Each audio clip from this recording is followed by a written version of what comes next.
আপনারা জানেন 2023 সালে 13 জুলাই আমাদের বিএনপির ভারপ্রাপ্ত চেয়ারম্যান তারেক রহমান রাষ্ট্র কাঠামো মেরামতের জন্য সংস্কার প্রস্তাব দিয়েছিলেন।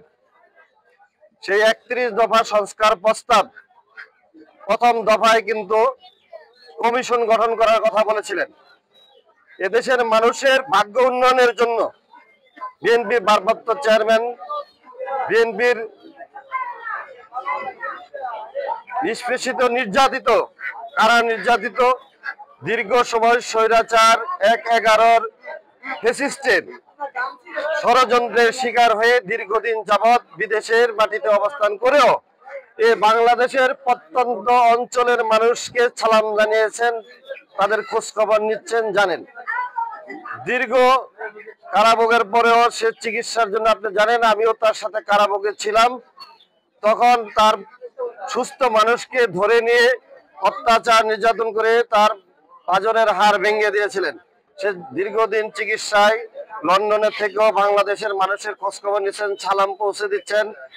প্রত্যন্ত অঞ্চলের কোনো নেতা কর্মী সাধারণ মানুষ কোনো সমস্যায় পড়লে তারেক রহমান তাদের খোঁজখবর নিচ্ছেন, আপনারা জানেন।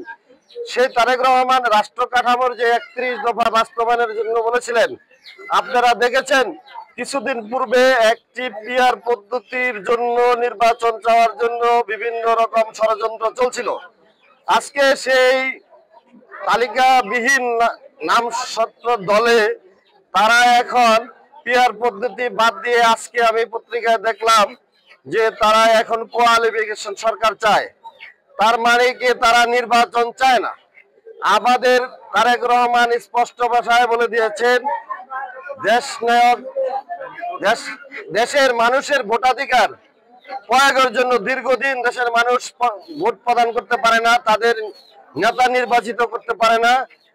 তারা যে একটি রাষ্ট্রের বিচার, মানে একটি রাষ্ট্রের একজনের কাছে বিচার দিবে, সেই ন্যায়পরায়ণ ব্যক্তি তারা নির্বাচিত করতে পারে না, সৎ লোক নির্বাচিত করতে পারে না।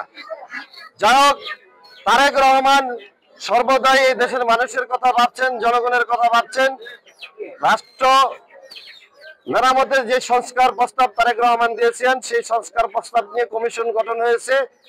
সেই কমিশনে স্পষ্টভাবে আমাদের প্রতিনিধিরা যাচ্ছেন, তারা বলতেছেন যে রাষ্ট্রে যে জনগণ আছে তাদের যে মৌলিক অধিকার, সেই অধিকারটা ফিরিয়ে দেওয়ার জন্য আমাদের যত আন্দোলন সংগ্রাম, আমাদের অনেক নেতা কর্মী জেল জুলুম গুম হত্যা নির্যাতনের শিকার হয়েছে, ফ্যাসিবাদের অত্যাচার নির্যাতনের শিকার হয়েছে।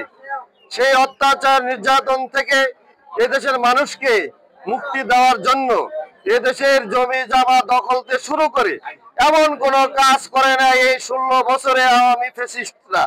সুতরাং আমরা আর পুনরাবৃত্তি দেখতে চাই না। আমরা চাই যার যার সম্পদ সে ভোগ করবে, যার যার ব্যবসা প্রতিষ্ঠান সে নির্দ্বিধায় ব্যবসা প্রতিষ্ঠান চালিয়ে যাবে এবং ব্যবসা বাণিজ্য করবে।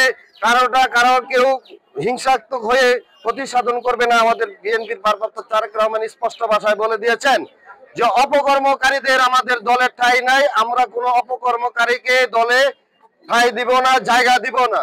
তো আমরাও চাই গণতন্ত্রপূর্ণ প্রতিষ্ঠার জন্য বিএনপির ভারপ্রাপ্ত চেয়ারম্যানের তারেক রহমানের যে সালাম আমরা পৌঁছে দিচ্ছি, প্রত্যেকটা ঘরে ঘরে 31 দফা বাস্তবায়নের যে রাষ্ট্র কাঠামো মেরামতের যে সালাম সেটা আমরা পৌঁছে দিচ্ছি। এবং আমরা পাশাপাশি বলে দিয়ে যাচ্ছি যে কারো যদি কোনো রকম অন্যায় কাজ কেউ করে, আপনারা আমরা সবাই মিলে আইন প্রশাসনের হাতে তুলে দেব। রাষ্ট্রকে আমরা একটা শান্তি শৃঙ্খলা রাষ্ট্রে পরিণত করতে চাই, একটি উন্নত রাষ্ট্রে পরিণত করতে চাই। আমরা দেশের উন্নয়ন সেবামূলক কাজগুলো করতে চাই, জনগণের মাঝে থাকতে চাই, জনগণের সেবক হিসাবে থাকতে চাই। এই ভোলাবাসীর কাছে আমার অনুরোধ থাকবে, আপনাদের সাথে যদি কারাও কোনো রকম অন্যায় অত্যাচার করে থাকে আমাদেরকে জানাবেন। আমরা আইন প্রশাসন সহ সবার সাথে একত্র হয়ে আমরা ব্যবস্থা নিব ইনশাল্লাহ।